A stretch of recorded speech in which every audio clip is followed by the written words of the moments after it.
네, 안녕하십니까. 바이오 투자학교의 이혜진입니다. 항상 많은 응원 보내주셔서 감사드립니다. 3월 둘째 주 주간 바이오 시작하겠습니다. 금리 인하 기대감이 커지면서 바이오에 대한 관심도 같이 커지고 있습니다. AACR 미국 암학회 초록이 발표되면서 초기 단계의 물질들이긴 하지만 주가에 대한 반영폭이 크게 나타나면서 작년보다는 투자자들의 바이오에 대한 관심이 높아진 것을 우리가 알 수가 있습니다. 2분기에는 AACR 학회라든가 그 다음에 아스코 초록이 발표되고요. 5월 말에는 아스코로 이어지면서 6월 초까지 학회 이벤트가 있습니다. 그리고 6월에는 같이 금리 인하 가능성이 높기 때문에 바이오에 대한 관심은 점차 높아지리라 그렇게 생각을 하고 있습니다.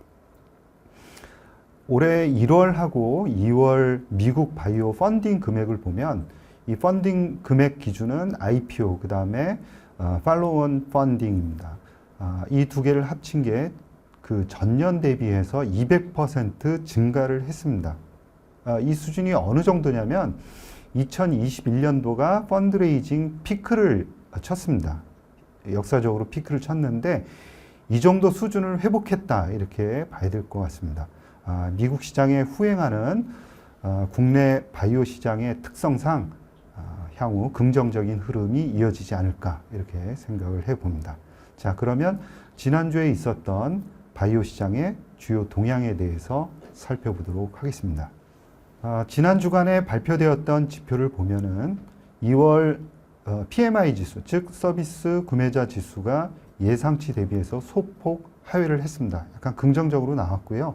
2월 비농업 고용이 월가 예상치를 웃돌았습니다. 그렇지만 1월 수치는 큰 폭으로 하향 조정이 되었죠. 그리고 또 실업률은 예상치를 상회했습니다. 그러니까 이 고용에서 일관되지 않은 그런 지표들이 계속 발표가 되어서 아직까지는 금리 인하에 대한 강력한 시그널을 주지 못하고 있다라고 봐야 될 것 같고요. 파월이 견조한 경제성장 지표에 근거해서 금리 인하는 다소 늦어질 수 있지만 금리 인하 시점은 머지 않았다라고 이야기한 것이 오히려 시장에는 약간 긍정적으로 영향을 미치기도 했습니다. 주간 전체 시장으로 본다 그러면 약보합을 기록했다라고 볼 수가 있습니다. 바이오텍하고 역의 상관관계를 보이고 있는 미국 10년물 국채금리를 보면은 4.2%대에서 4.08%대로 약간 하락을 했고요. WTI도 77달러로 큰 변동이 없습니다. 유가 같이 이렇게 큰 변동이 없는 그런 지표들을 보면은 이제 시장에는 긍정적이다 이렇게 봐야 됩니다. 왜냐하면 지표들이 크게 움직임이 없이 옆으로 횡보할 때가 가장 주식시장에는 좋다 이렇게 봐야 될 것 같고요. 안 좋은 경우에는 급격히 상승하든가 아니면 하락하든가 둘 중에 하나일 때 시장은 상당히 부정적이다. 그 지표는 부정적으로 영향을 미친다라고 볼 수가 있습니다.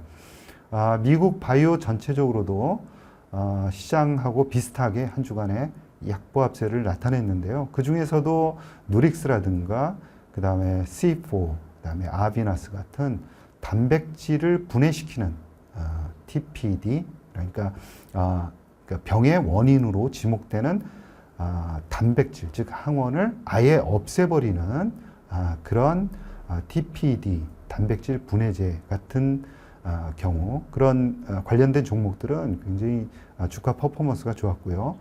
또 종목별로는 뉴로크라인이라는 임상이 임박한 그리고 2분기에 NDA 제출이 예상된 그런 종목들도 성과가 좋았습니다. 그리고 오래간만에 이제 모더나가 강세를 보였고요. 주가도 110달러대로 올라왔습니다.